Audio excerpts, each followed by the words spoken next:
I have loaded some line types. Line type provide ಮಾಡಬೇಕಾದ್ರೆ ಇದೊಂದು ದೊಡ್ಡ ಪ್ರಾಬ್ಲಮ್ಮು. ಇಲ್ಲಿ ನೋಡ್ಬೋದು, ಈ line continuous line by layer,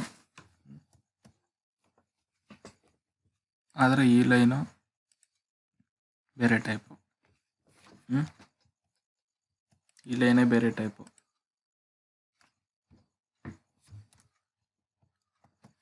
ಎಲ್ಲ ಲೈನ್ಸು ಬೇರೆ ಬೇರೆ ಟೈಪ್, ಬಟ್ ಎಲ್ಲ ಕಂಟಿನ್ಯೂಸ್ ಥರ ತೋರಿಸ್ತಾ ಇದೆ. ಡ್ಯಾಶಸ್ ಹಾಕಿದ್ರೆ ಡ್ಯಾಶಸ್ಸು ಬರಲ್ಲ ಒಂದೊಂದ್ಸಲ. ಜಜ್ಜ ಪ್ರೊವೈಡ್ ಮಾಡ್ಬೇಕಾದ್ರೆ ಡ್ಯಾಶಸ್ ಬರಲ್ಲ. ಓಕೆ, ಆ ರೀತಿ ಪ್ರಾಬ್ಲಮ್ ಆಗ್ತಿರುತ್ತೆ. ಪ್ರಾಬ್ಲಮ್ಗೆ ಸೊಲ್ಯೂಷನ್ ಏನಪ್ಪ ಅಂದರೆ 2 ಥರ ಮಾಡ್ಬೋದು, ಸಾಲ್ವ್ ಮಾಡ್ಬೋದು ಅದನ್ನು. ಒಂದು, ಲೈನ್ ಟೈಪ್ ಮ್ಯಾನೇಜರ್ಗೆ ಹೋಗೋದು. ಓಕೆ, ಲೈನ್ ಟೈಪ್ ಮ್ಯಾನೇಜರ್ಗೆ ಹೋಗೋಕೆ ನೀವು ಡೈರೆಕ್ಟಾಗಿ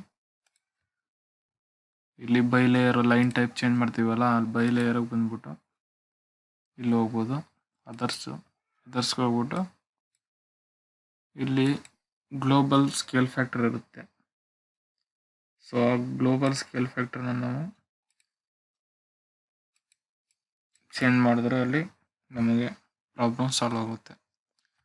ಸೊ ಇಲ್ಲಿ ಕರೆಕ್ಟಾಗಿ ಇಷ್ಟು ಅಂತ ಆಗೋಕ್ಕಾಗಲ್ಲ. ಎಲ್ಲ ವ್ಯಾಲ್ಯೂಸ್ ಚೆಕ್ ಮಾಡ್ತಾ ಬರಬೇಕು. ನಿಮಗೆ ಯಾವುದಕ್ಕೆ ಸರಿ ಆಗುತ್ತೆ ಅದನ್ನು ನಿಲ್ಲಿಸ್ಕೊಳ್ಳೋದು.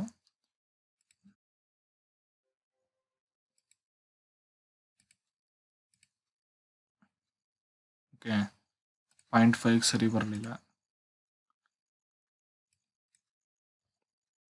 0.1 ಟ್ರೈ ಮಾಡ್ತೀನಿ.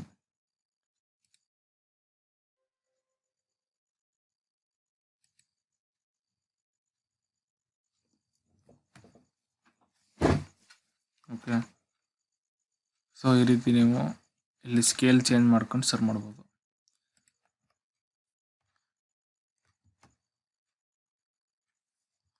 ಸೆಕೆಂಡ್ ಮೆಥಡ್ ಏನಂದರೆ LTS ಕಮೆಂಟ್ ಟೈಪ್ ಮಾಡೋದು. ಲೈನ್ ಟೈಪ್ ಸ್ಕೇಲ್ ಅಂತ ಕಮೆಂಡು LTS ಅಂತ ಟೈಪ್ ಮಾಡಿದ್ರೆ ಈ ರೀತಿ ಸ್ಕೇಲ್ ಫ್ಯಾಕ್ಟರ್ ಕೇಳುತ್ತೆ. ಅಲ್ಲಿ ಲೈನ್ ಟೈಪ್ ಮ್ಯಾನೇಜರ್ಲಿ ನಾವು ಏನು ಗ್ಲೋಬಲ್ ಸ್ಕೇಲ್ ಫ್ಯಾಕ್ಟರ್ ಕೊಟ್ವಿ ಅದೇ ಫ್ಯಾಕ್ಟರ್ ಇದು ಸ್ಕೇಲ್ ಫ್ಯಾಕ್ಟರು. ಸೊ ಇಲ್ಲಿ 1 ಇದೆ, ಅದನ್ನು ನಾನು 0.1 ನಿಲ್ಲಿಸ್ತೀನಿ. ಸೊ ಚೇಂಜಸ್ ನೀವು ನೋಡ್ಬೋದು, ಇಶ್ಯೂ ಸಾಲ್ವ್ ಆಗುತ್ತೆ.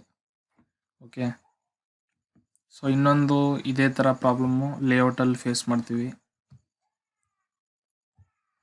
ಇವಾಗ ಇಲ್ಲಿ ತೋರಿಸ್ತಾ ಇದೆ. ಸಮ್ಟೈಮ್ಸು ಅಲ್ಲಿ ಮಾಡಲಲ್ಲಿ ಏನು ಪ್ರಾಬ್ಲಮ್ ಇರುತ್ತೆ ಅದೇ ಥರ ಇಲ್ಲೂ ಪ್ರಾಬ್ಲಮ್ ಆಗುತ್ತೆ. ಮಾಡಲಲ್ಲಿ ಡ್ಯಾಶಸ್ ಕಂಡ್ರು ಇಲ್ಲಿ ಡ್ಯಾಶಸ್ ಕಾಣಲ್ಲ. ಓಕೆ, ಕಂಟಿನ್ಯೂಸ್ ಲೈನ್ ಥರ ಕಾಣ್ತಾ ಇರುತ್ತೆ. ಸೊ ಆ ರೀತಿ ಪ್ರಾಬ್ಲಮ್ ಆದರೆ, ಇಶ್ಯೂ ಬಂದರೆ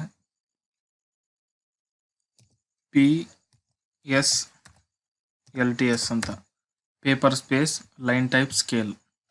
ಓಕೆ, ಇದನ್ನು ನೀವು ಟೈಪ್ ಮಾಡಿದ್ರೆ ಇಲ್ಲಿ ಎರಡೇ ಎರಡು ವ್ಯಾಲ್ಯೂ ತಗೊಳ್ಳೋದು. ಇಲ್ಲಿ either 1 ಅಥವಾ 0 ಇವೆರಡು ಮಾತ್ರ ತಗೊಳ್ಳೋದು. ನೀವು 1.5 2 ಅಂತೆಲ್ಲ ಹೊಡೆದು ತಗೊಳ್ಳಲ್ಲ. 0 ಅಂದರೆ ವ್ಯೂ ಮ್ಯಾನೇಜರ್ಲಿ ಮಾಡಲ್ ಸ್ಪೇಸಲ್ಲಿ ನಾವು ಏನು ಯೂಸ್ ಮಾಡ್ತೀವಿ ಅದೇ ಸ್ಕೇಲನ್ನು ಈ ಪೇಪರ್ ಸ್ಪೇಸ್ಗೆ ಯೂಸ್ ಮಾಡ್ಕೊಳ್ಳೋದು ಅಂತ ಅರ್ಥ. ಅಲ್ಲಿ ಸೆಟ್ಟಿಂಗ್ ತೋರಿಸ್ತೀನಿ ಇವಾಗ. ಇಲ್ಲಾಂದರೆ ನೀವು ವ್ಯೂ ಮ್ಯಾನೇಜರ್ಗೆ ಬಂದ್ಬಿಟ್ಟು ಇಲ್ಲಿ ನೀವು ಡೈರೆಕ್ಟಾಗಿ ಮಾಡ್ಬೋದು, ಇಲ್ಲಾಂದ್ರೆ ಅಲ್ಲಿ ಮಾಡ್ಬೋದು. ಓಕೆ, ಇಲ್ಲಿ ಎಂಟಿಕ್ ಆಗಿದೆ, ಇವಾಗ ನೋಡಿ ಗಮನಿಸ್ಕೊಳ್ಳಿ. ಓಕೆ, PSLTS ಅಂತ ಟೈಪ್ ಮಾಡ್ತೀನಿ. ಇವಾಗ 1ಗೆ ಸೆಟ್ ಮಾಡ್ತೀನಿ ವ್ಯಾಲ್ಯೂ. ಇವಾಗ ಅಲ್ಲಿ ನೋಡ್ಬೋದು ಅದು ಟಿಕ್ ಆಗಿರುತ್ತೆ ಇವಾಗ. ಓಕೆ, ಸೊ ನೀವು ಇಲ್ಲಿ ಬಂದು ವ್ಯೂ ಲೈನ್ ಟೈಪ್ ಮ್ಯಾನೇಜರ್ಲ ಬಂದ್ಬಿಟ್ಟು ಇಲ್ಲಿ ಚೇಂಜ್ ಮಾಡ್ಬೋದು ಅಥವಾ ಡೈರೆಕ್ಟಾಗಿ ಕಮೆಂಟಲ್ಲಿ ಮಾಡ್ಬೋದು. ಸೊ ಈ ರೀತಿ ಮಾಡಿದ್ರೆ ನಿಮಗೆ ಈ ಪ್ರಾಬ್ಲಮ್ ಇಶ್ಯೂ ಸಾಲ್ವ್ ಆಗುತ್ತೆ. ಮಾಡಲ್ ಸ್ಪೇಸಲ್ಲಿ ಆದರೆ ಆ ರೀತಿ, ಇದರಲ್ಲಾದರೆ PSLTS ಅದು ಚೆಕ್ ಮಾರ್ಕ್ ಆಗಿರಬೇಕು ಅಷ್ಟೇ. ಅದಾದರೆ ನಿಮಗೆ ಪ್ರಾಬ್ಲಮ್ ಸಾಲ್ವ್ ಆಗುತ್ತೆ. Thank you for watching the video. ಈ ವಿಡಿಯೋ ನಿಮಗೆ ಯೂಸ್ಫುಲ್ ಅಂತ ಅನಿಸಿದರೆ ದಯವಿಟ್ಟು ಲೈಕ್ ಮಾಡಿ. ಹೊಸ ವ್ಯೂವರ್ ಆಗಿದ್ದರೆ ಸಬ್ಸ್ಕ್ರೈಬ್ ಮಾಡ್ಕೊಳ್ಳಿ, ಬೆಲ್ ಐಕನ್ ಪ್ರೆಸ್ ಮಾಡಿ.